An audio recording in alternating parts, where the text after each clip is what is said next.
dapat i-impeach, i-dismiss na agad? Para sa akin, wala na talagang panahon para sa trial. Dapat ibasura na. Anong gusto nyo mangyari? Wala pa. At nagpapasalamat ako sa lahat ng senador kasi lahat ay naghahanap ng solusyon. Ako din naghahanap ng may solusyon dito sa problema natin sa impeachment. Para sa akin, personal lang walang resolution to. Dapat i-dismiss na ito kaagad. Otoridad na nagsasabi hindi pwede at ginagalang natin sila, pero sa kabila nun, ang pinakamaliwanag, ang Senado, ang may kapangyarihan magdesisyon kung ano talaga. Para sa akin, kaduda-duda ang validity, ang tamang pagpadala at endorsement ng Congress.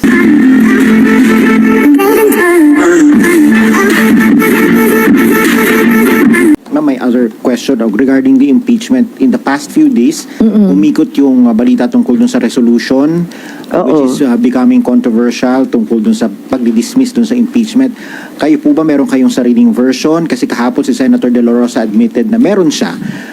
And then you said na meron din kayong mga nakitang iba pa, and I think Senator Estrada also said may nakita rin siya. So, meron na ba talagang isang resolution that will be filed on the floor, and what will be the action, or what will be, anong gusto nyo mangyari? Wala pa. At nagpapasalamat ako sa lahat ng senador kasi lahat ay naghahanap ng solusyon. Ako din naghahanap ng may solusyon dito sa problema natin sa impeachment.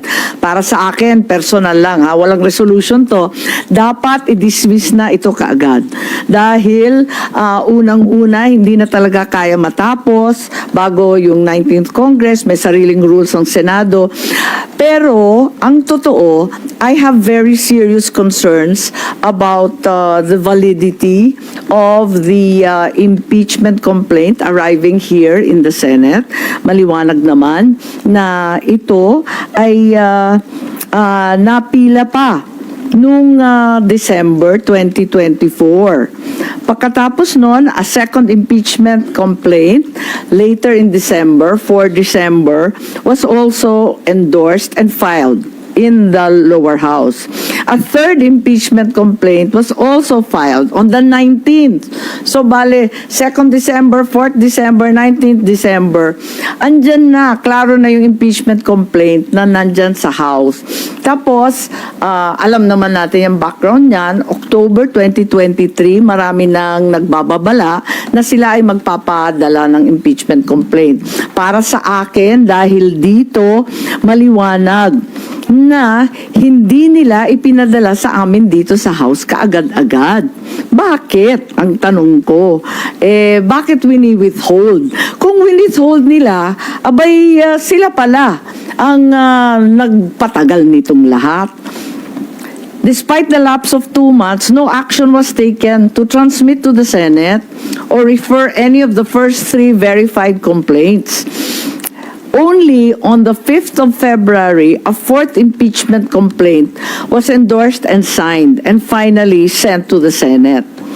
So, para sa akin, kinakailangan alamin kung tama rin ang ginawa ng Kongreso. Sinasabi nila dinelay ng Senado.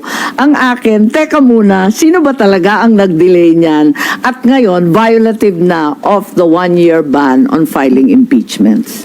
Ma'am, do you think it will cross over to the 20th Congress? Hindi nga ako naniniwala dyan kasi may ruling naman, may rules ang Senado. All pending matters and proceedings shall terminate upon the expiration of 1 Congress, may be taken up by the succeeding Congress as if presented for the first time.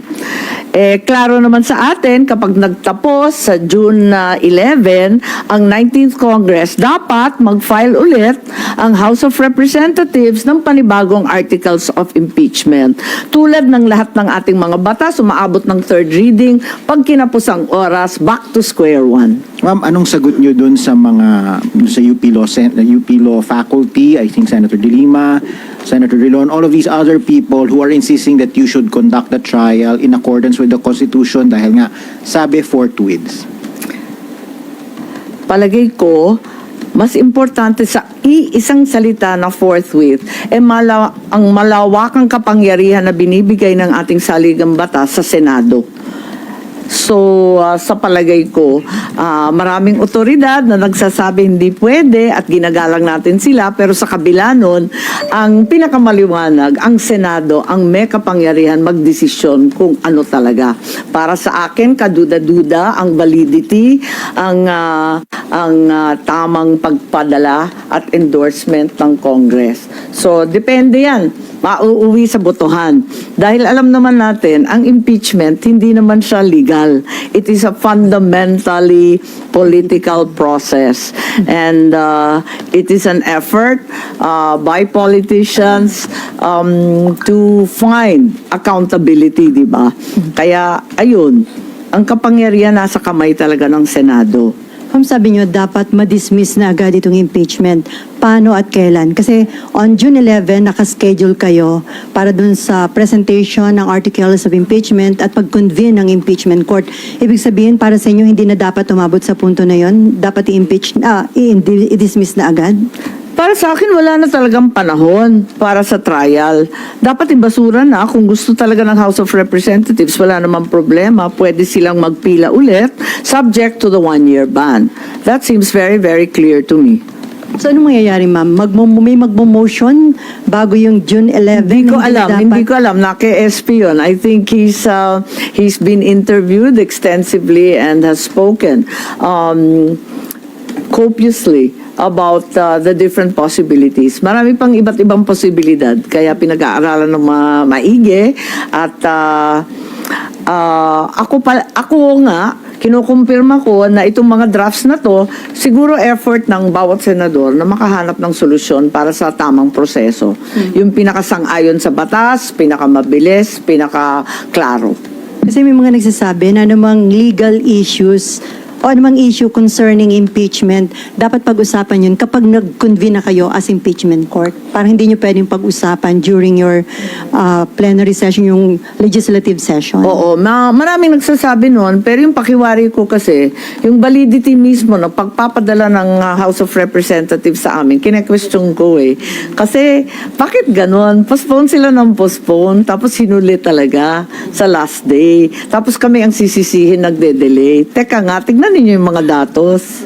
So ma'am, sa inyong office, na-establish nyo na invalid yung na-transmit o na-submit na articles. Well, isang argumento yun. Maraming ang argumento. Kaya nga, inaanyayahan ko na mag-caucus ang lahat ng senador para maisaayos. Kasi narinig naman natin, iba naman yung opinion ng ating minority leader, si Senator Ontiveros. Pagkatapos may sariling kaisipan rin, si Senator Tolentino, nagdebate na sila sa floor. Hindi na kami sumali pagkat ang bawat senador may ibang ideya rin.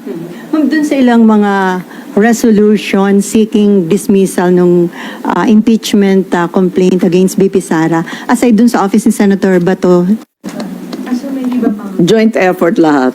May iba pa pala, Sen? Ay, oo, Ilan marami na. nakita nyo? Yung linabas sa media, parang ikarto na yata yun. Tapos mula noon, meron pa akong nakitang iba. Dalawa pa yata. Ma'am? So may 5 kayo, ma'am, na nakita? There are at Hindi least ko na 5. maalala. Hindi ko na maalala. Kasi yung iba bahagya lang, di ba, nag-e-effort mag-draft. Ganyan naman talaga ang lawmaking. Pero ma'am, sinong Ay, sige. Sorry. So parang, Sen, sabi nyo, Group effort. Parang group effort based on chismis. Pero Sounds sinong nasa familiar group? ba? Ma'am, Nauso yun eh. Ay, sinong Duterte nasa Black group? ba, ma'am, yung may Hindi. group effort? Hindi.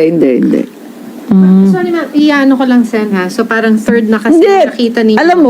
Alam mo, tuwing may panukala, lahat talaga tulong-tulong. Ganon talaga yun. At walang kinalaman sa partido, sa Duterte 5, sa kung Solution. Kasi, lahat hindi sila- naghahanap ng solusyon kung paano gagawin to, kung papatawirin hanggang sa 20th Congress, kung magkukumpuni ng impeachment court, kung iiwasan na yon, i-dismiss outright, kung ano ang ibig sabihin ng forthwith, at kung talagang nag-delay yung Congress at violation na ito ng 1-year ban. Lahat kami talagang naghahanap ng solusyon. Nakakasunog na ng kilay ito gabi-gabi, sa totoo lang. Walang maliwanag kasi yun nga, tulad ng sinabi ko kanina, the reality is the Constitution gives the Senate great breadth and leeway to formulate its own rules in what is essentially an exercise in political accountability. Hence, it's but right that the politicians and those elected by the people formulate their own rules and pass judgment. Ma'am, ba't yung mga nakikita namin na copy o draft ng resolution, walang nakalagay sino yung author o nag-introduce dahil hindi pa confident yung... Hindi, I think nakita naman at pinakita dun sa metadata, COS ni Senator Bato yung pinakita. Pero doon sa nag-introduce or author, walang pangalan. No, but it's very clear. It's the COS of Attorney Joanne, yung COS ni Senator Bato at sinabi niya nang galing sa office niya.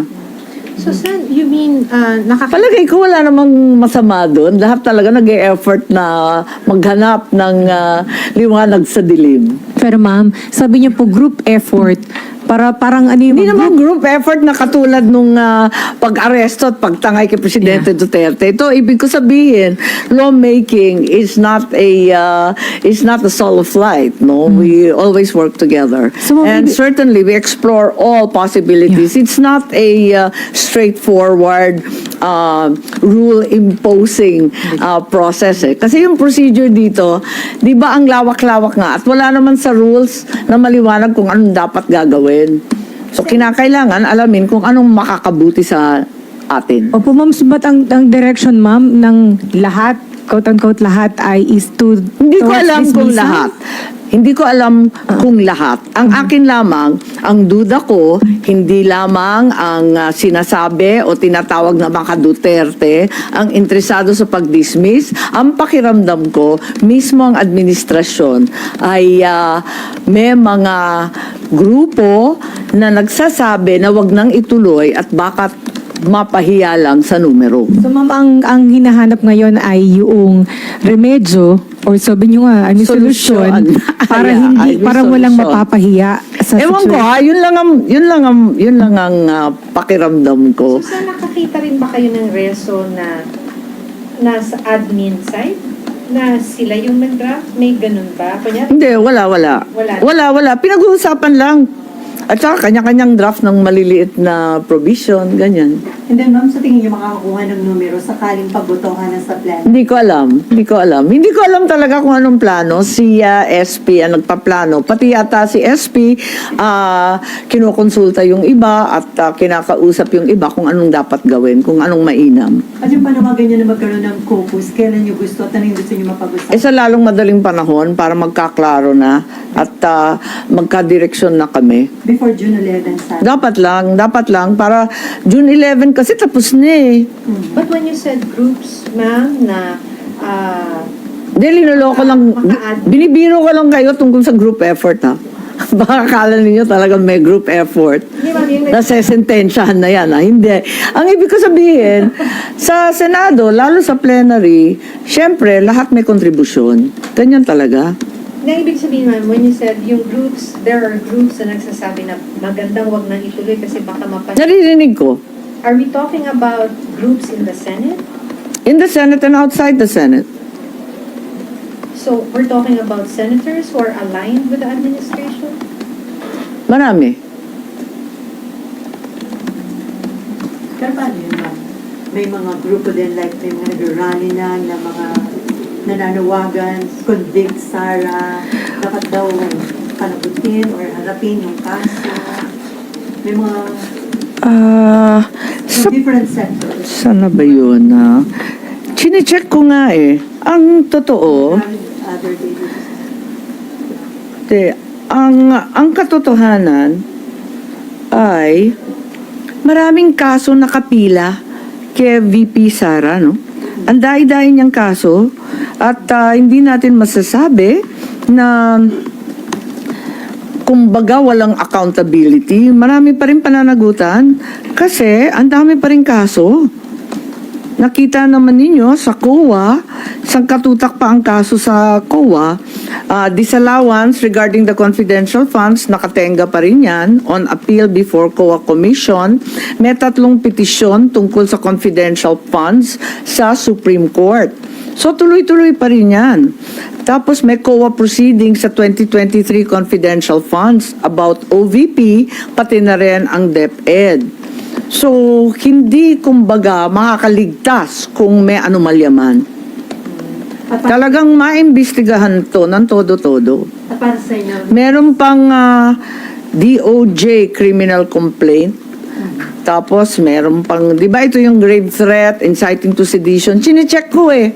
Kasi yung iba sinasabi, makakaligtas, makakalusot. Hindi naman, wala naman lusutan. Alam naman natin ang ending ng impeachment, di ba? Magpipila pa rin ang kaso. Ang totoo, may kaso na eh.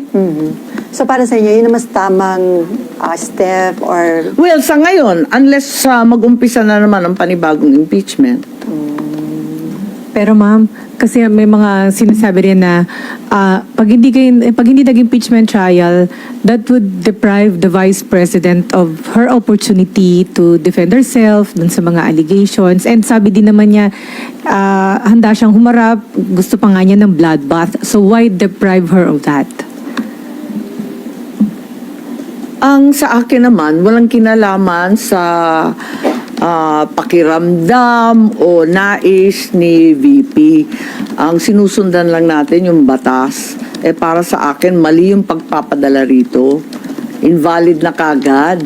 Kasi 4 na complaint. Bakit inupuan yung 3? So ma'am, yung Tapos magtututuro ngayon. Hindi naman yata tama yun. Ma'am, yun ba yung practical way out of this? Na yun, makita na invalid siya. I'm not really looking for a way out because like I said, there will be no way out. Accountability will remain and responsibility will have to be assigned.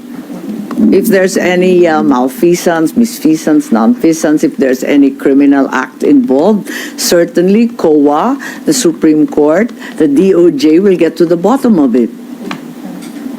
Ma'am, you're vying for Senate presidency. Naniligaw ka na ba sa mga kasamahan mo para suportahan ka? Hindi. May nakisuyo lang sa akin kung baka ako na lang daw ang tatakbo. Palagay ko, ang gusto lang nila, makipag-umpugan ako kitambalos-los. Kay House Speaker. Pero hindi seryoso yun, ma'am? Or are you seriously considering to... Actually, hindi ko masyado iniisip sa totoo lang. Kus- Will you say no? Ha? No. If you are offered, will you say no? Actually, nakikinig ako sa mga kandidato, di ba? Klaro naman na si SP Cheese tatakbo muli. Klaro naman na si former SP Tito Sen nagre-recruit din. Lahat sila nangangampanya. Nakikinig ako. Pero para sa akin, tulad ng sinabi ko noon, dapat may klarong plataforma. Talaga bang ipagtatanggol ang ating budget? Yung paglulustay ng bilyon-bilyon ng 2024 na lumalapan ng 2025. Mauulit ba yan? Kasi nagpalit kami ng SP. Para sa akin, bumuot ako sa bagong SP dahil sa nangyari sa 2024. Yung pala, mas grabe ang mangyayari sa 2025 na election year. So, gusto ko ng confidence na talagang hindi ito mangyayari ulit. Pagkatapos noon, syempre, yung integridad ng Senado, ipagtatanggol ba? Yan, mga issues yan na kailangan talaga panindigan natin. So you're open? I think every senator will rise to the challenge. Ilan na po yung nag-express ng support sa inyo, ma'am? I'm not free to say so. Pero nagte-text ka na rin ba sa mga colleagues ninyo? Ay, hindi. Ay, nagte-text. Mahilig ako mag-text eh. Marites ako eh. Talaga nagte-text ako sa iba't iba pero hindi tungkol sa kampanya. Pagod na ang mga kampanya. Ma'am, balik ko lang po doon sa impeachment. Ma'am, sabi nyo, lahat naghahanap ng solusyon. Ma'am, Oo naman, kasi Opo. talagang mahirap itong sitwasyon natin. Kailangan magklaro. yes, ma'am. So, hindi nyo, ma'am, anong malamang na mangyayari, hindi na magko-convene ang Senate as impeachment Hindi court ko of alam. the state? Hindi ko alam. Ayoko mag-speculate. Dahil, like I said, we have all the options open. Every senator has his or her opinion. And we respect their right to air their views. Wala pang consensus sa madaling salita. But what solution are you looking for, Sen? When you said... Well, the best way to deal with the impeachment complaint endorsed to the Senate, obviously. whether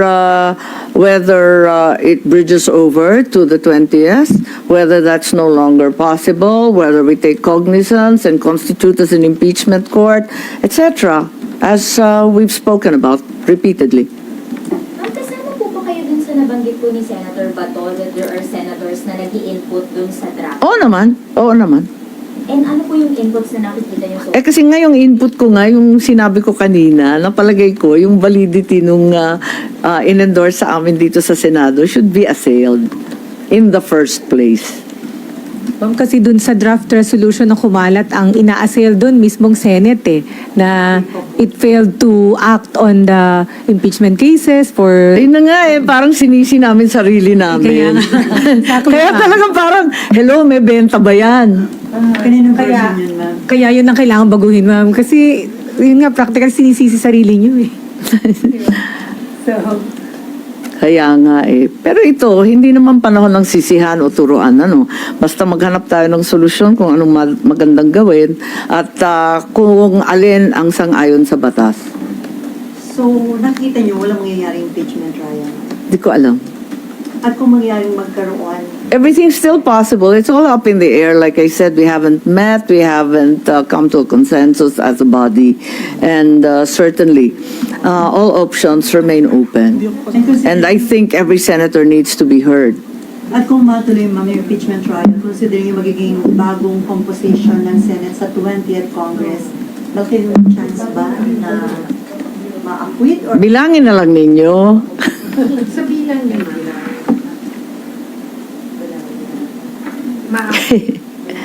if it's a political, Bilangin na lang ninyo nga.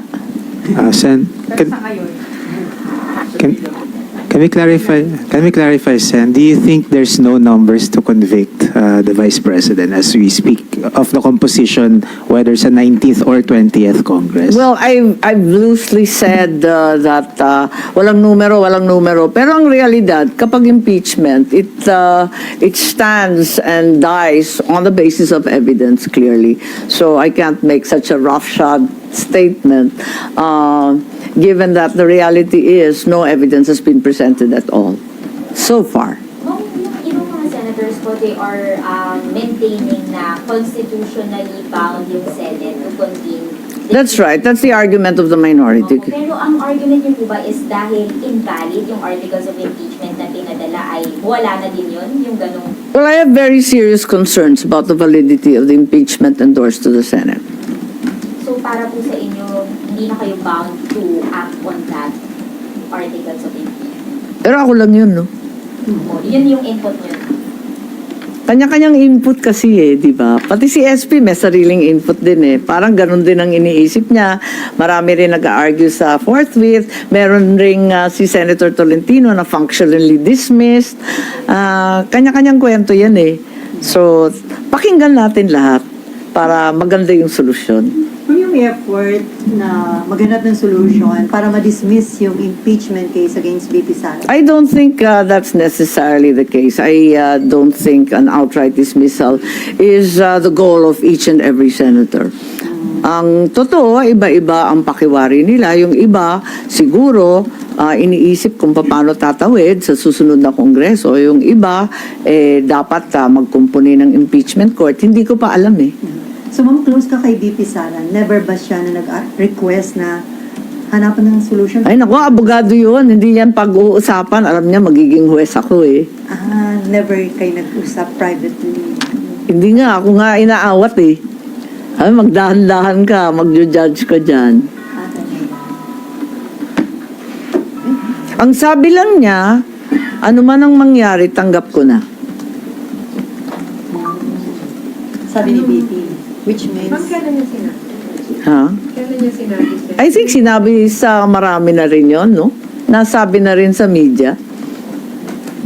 Sen, maybe you'd like to react on Davao City Mayor Baste Duterte's statement saying that Nagkita kami sa Hague at naintindihan ko siya. something about being, at least, he may not be approve of the Marcos but not with you. Parang he's casual with you. That's Hindi, his nagkita kami. Nagkasabay kami sa birthday, yun nga, ni VP Sara.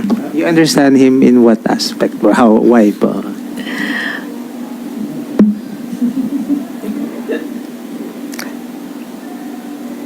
Lahat ng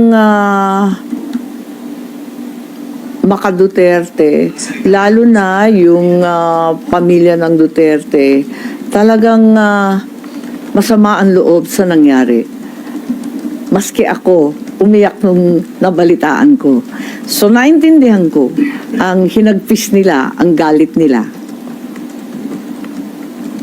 Ma'am, after midterm elections, At pag pumunta ka sa dahig, mararamdaman mo, kasi ang lungkot-lungkot doon, kawawang-kawawa talaga ang dating Pangulo.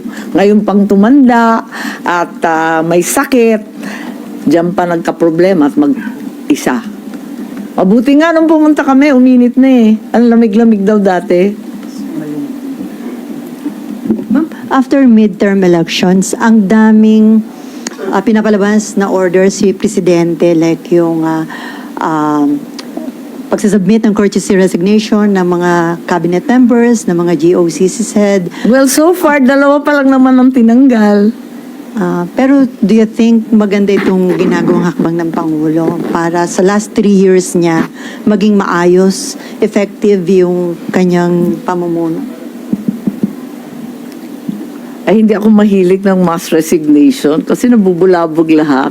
Pagkatapos, sana may tunay na pagbabago, maliwanag ang boses ng taong bayan nung eleksyon. Ayaw talaga nila ng pang-aapi sa mga Duterte, ang walang humpay ng pamumulitika, ang walang tigil na pagbabaliwala ng tunay na mga problema tungkol sa agrikultura at pagkain, ang hanap buhay, ang trabaho. Kinakailangan tutukan talaga ang tunay na problema ng taong bayan.